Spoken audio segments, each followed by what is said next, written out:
What's up, guys? Native Voice here. Hope you had a great day, guys. Hope you had a wonderful time standing against tyranny, standing against mask mandates, refusing to take a vaccine, and also standing against mandatory shutdowns, guys. God bless you all. I want to start out tonight, guys, by apologizing. I've been promoting this video I was going to do. In the past 2 videos, I talked about it. I was going to set some traps for squirrels that a mentor of mine showed me how to do as a new prep. I was going to share with you guys for the first time. When I got home today, guys, it was pouring down rain. And believe me, I tried, man. I tried to make a video in the rain. It just didn't work out. It didn't look good. You guys wouldn't have liked it. So I apologize. I will do that video hopefully tomorrow. Tonight, though, I thought I would share something else. As you see in the title, 10 books every prepper should have. This is my personal opinion, guys. If you are serious about prepping, then one of the things you're prepping is knowledge. One of the ways we prep knowledge is by having certain books, okay? Another way is we watch videos. Thank you guys for watching. If you would, hit the like button. I appreciate it. Share this video with others. Subscribe. Hit the notification bell. Leave me a comment. I'd like to hear from you guys. I'm just going to get right into this, guys. Book number 1. Emergency Food Storage and Survival Handbook, okay? Guys, this is just like a whole category of book. This is the one that I have. I have actually a few of these, and I'm sure a lot of you preppers do too.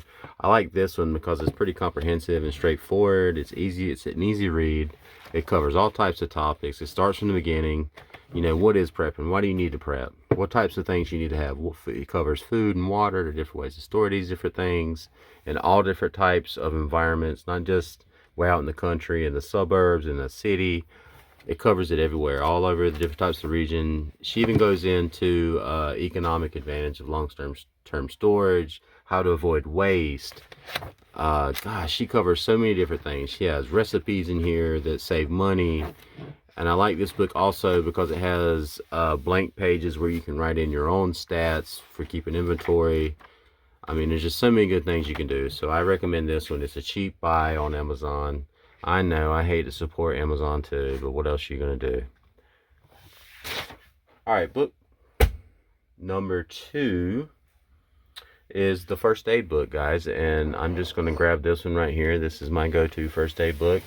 This is actually my textbook from when I was in paramedic school. I highly recommend it. It's a super comprehensive book. It's full of all kinds of wonderful photos and pictures, and apparently notes that I have left over from when I was in paramedic school. How about that?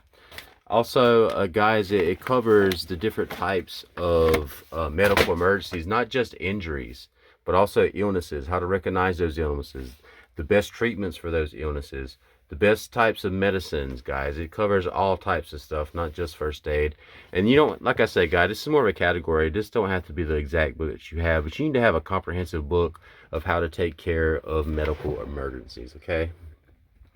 Book number 3, of course, is this one right here, The Self-Sufficient Life and How to Live It. Okay, guys, as a prepper, I've come to realize in my own personal experience as a prepper for 15 years, when you're preparing for emergencies, eventually you get to the realization that the best way to be prepared is to be self-sufficient.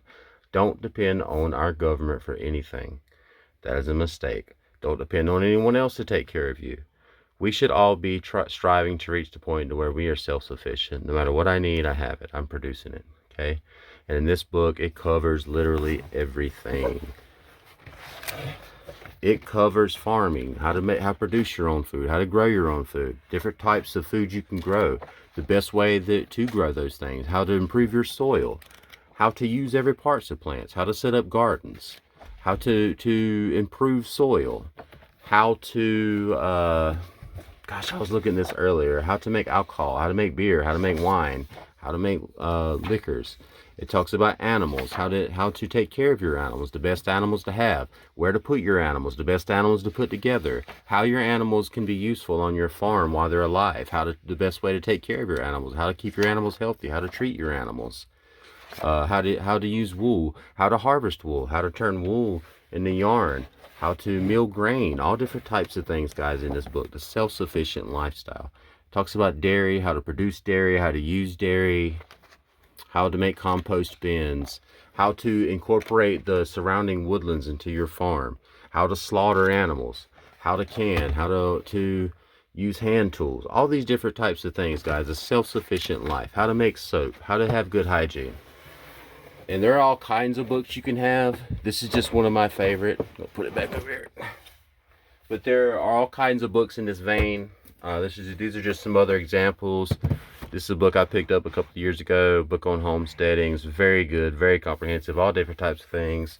This book's by it's the same publisher, Back to Basics, tells you how to do things the old way. It's a very good book. In that same vein, maybe you're saying, hey, native voice. Some of us don't live way out in the country where we can just be on a farm. Okay, I get it, man. I'm sorry. Pick up one of these books, The Backyard Homestead. There's a whole series of these backyard homestead books, and they are for people who live in suburban areas.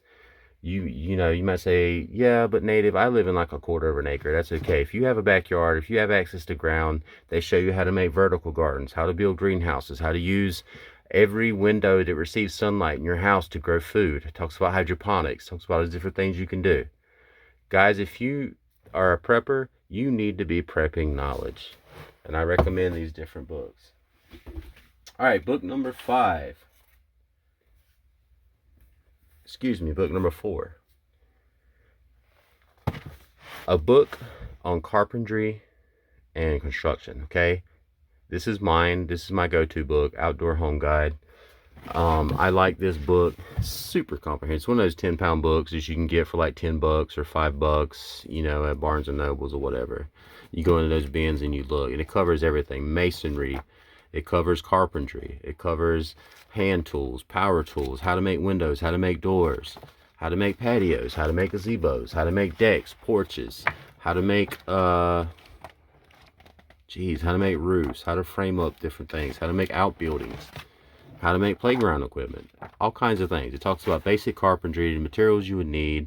It tells you, of course, power tools, and also shows you how you can use hand tools to do it. It's just a good book to have. If you're going to be self-sufficient, you have to make repairs, you have to build new buildings. And there's different things in that vein that you can get. That's just my personal book that I have. Book number 5 on my list is Edible and Medicinal Plants. This is an old book. I've had this for a while, and you can tell by the weathering in it. This is a good book to have. Not only, guys, does it show the plants in your area that are edible. Now, I mean on harvestable, like on a year-round basis, to the point where you can feed your family by just harvesting wild plants that you don't have to take care of at all. And not only are they good to eat, guys, but there are plants out there that have medicinal values, okay? Things to relieve pain, things to relieve cramps, things to relieve toothache specifically, things to aid in eye strain, things to aid in digestion, things to aid when you're constipated, when you have diarrhea, all these different types of things. When you have an upset stomach, when you've eaten something poison and you need to vomit it up. This book covers all those different things. It covers identification. It starts, you know, in the spring, and it goes all through all seasons. There are plants and roots you can find year-round in the ground, and this book covers those. In that same vein, I just want to throw this book up there. Peterson Field Guide to Edible Wild Plants. I actually saw this in a recent video in Gray Man Prepping. He was talking about this book. This is a great book to have. I've actually had this book before I was even a prepper. I was getting a degree in biology, and I was studying botany, and I bought this book. Not this specific one, but a previous edition of this book. This is a book you guys should have in your go bag, your bug out bags. The Peterson Field Guide to Edible Wild Plants. This is the Eastern and Central North American region. If you're west of the Mississippi, there's going to be several different Peterson guides for your wild and edible plants. If I travel west of the Mississippi, I have 2 other versions of these books. Whichever region I'm in, I'm carrying one of these books. These books are invaluable, guys. All right, guys. Book number 6. Kitchen Counter Cures. The giant book of Kitchen Counter Cures. I bought this book after I got out of paramedic school, because I began to realize that in a SHTF, in a long-term scenario, the manufacturers of medicine, you know, doctors, surgeons, all that's going to go away, you know, and we're going to need ways to cure ourselves, and for certain ailments, even chronic ailments that we know. I mean, this book is pretty comprehensive. It's all about ways, foods and things that we can eat to fight cancer, diabetes, heart disease, arthritis, osteoporosis, memory loss, bad digestion, hundreds of other health problems, you know. And I'm just going to put this out there. In a SHTF, when your diet changes because you don't have access to fast food and processed foods that much anymore, I think a lot of people's health will improve automatically just through that. Our diet really does inform our health. That's my personal belief. I think this is a go-to book. There are all kinds of other books.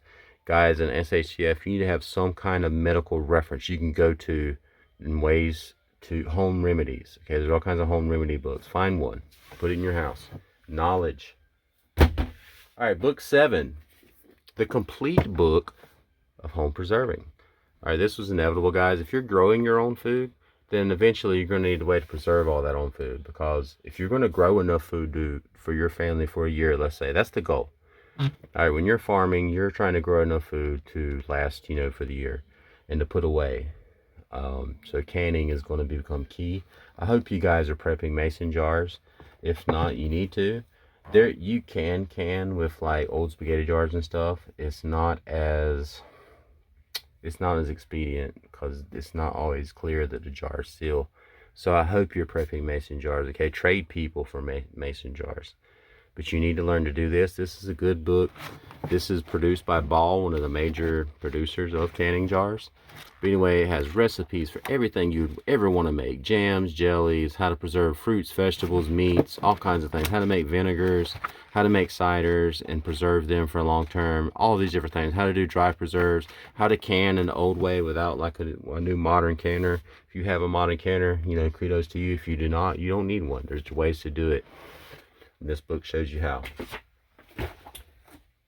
Alright, this next book is one that I'm adding, book number 8. I came across this book. I had never considered cellaring in my lifetime. I got the Ball Home Preserving book, and this was on the list also when I ordered it. So I clicked on it and I looked at it and I was like, dang, this is really important. Cold storage of foods, guys, in a grid down scenario is going to be important.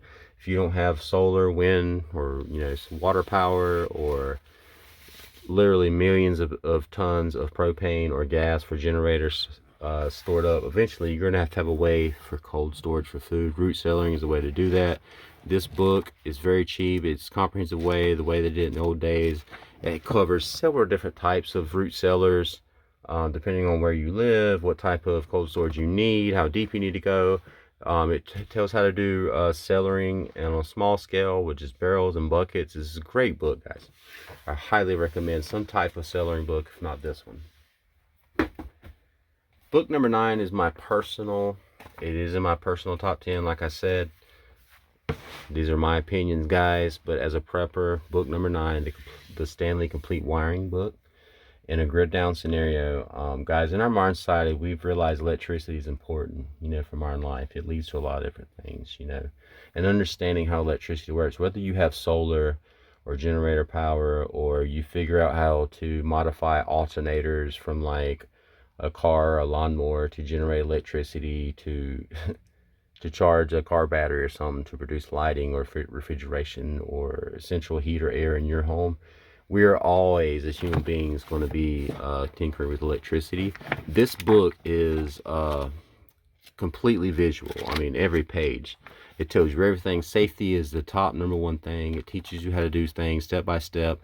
I mean, to me, this is a crash course for dummies in being an electrician. Okay, it tells you all the tools you need, how to use them. It tells you about electricity, how it works, how to be safe, what not to touch, what to touch. You know, I mean, and it's all do-it-yourself stuff, and it's very easy. And I've been studying this book for 10 years. I've wired up ceiling fans, lighting receptacles, backyard koi ponds, all kinds of things, you know. And so it's just all a matter of just following instructions and being careful and being safe. I highly recommend this book. Another book in this vein would be like plumbing or something like that. That'd be I have many plumbing books. All right, book number 10, guys. I apologize again. I had a book on home security. It was like a basic home security book. It talked about securing entrances and exits. It talked about operational security, stuff like that. What are the entrances to your home? Not just doors, the windows, where your loved one's located. What are the most valuable items in your home, and how are you protecting them? How do you stop forced entering from your home? Do you have security cameras? Where do you put them up? You know, can you see 360 around the outside? Can you see the major avenues on the inside of your house? You know, this book is the reason I set up my home security system the way I did. And it really covers the home. And this home, your home is anywhere. It just doesn't matter where you live. In the middle of a city, you know, in the middle of the country, in a suburb, it doesn't matter. This book covered it. And guys, like, outside of that, you know, there's all types of security you need to study. You need to study weaponry and stuff like that, and force reaction, force multipliers, all these different things. And I recommend you look into that. I don't have many books on that. I just rely on my own personal experience as a veteran. But in place of that, since I didn't have the book itself, this is my number 10 replacement, the Holy Bible, guys. I've always said if you're going to prep, you got to prep physical, mental, and spiritual. So the Holy Scriptures is a good book. There's all other types of books too, guys. Like, this is a top 10. I wish we could go to 1,000. I would tell you a book for every one of them that you should have in your arsenal to prep knowledge. One of them, guys, if you haven't thought about it, is automotive books, automotive repair, how engines work. Now, I have books that talk about small engine repair, like weed eaters, chainsaws, trimmers, edgers, lawnmowers, all the way up the chain, golf carts, cars. It talks about combustion engines, how electric engines work, and all these different things. Guys, this is an important thing. It's an important prep, because we all have generators, I'm sure, for serious preppers. Generator is an engine. It'd be nice to know how those engines work in case they break down. We could repair them ourselves using parts from all those things that I just named. And that's what these books tell you to do. And guys, there's a million different books that we could talk about. I would like to hear what your top 10 books are, or any book that I missed that you think would be better placed in the top 10. Let me know in the comments, guys. I appreciate you for stopping by. This is Native Voice. God bless.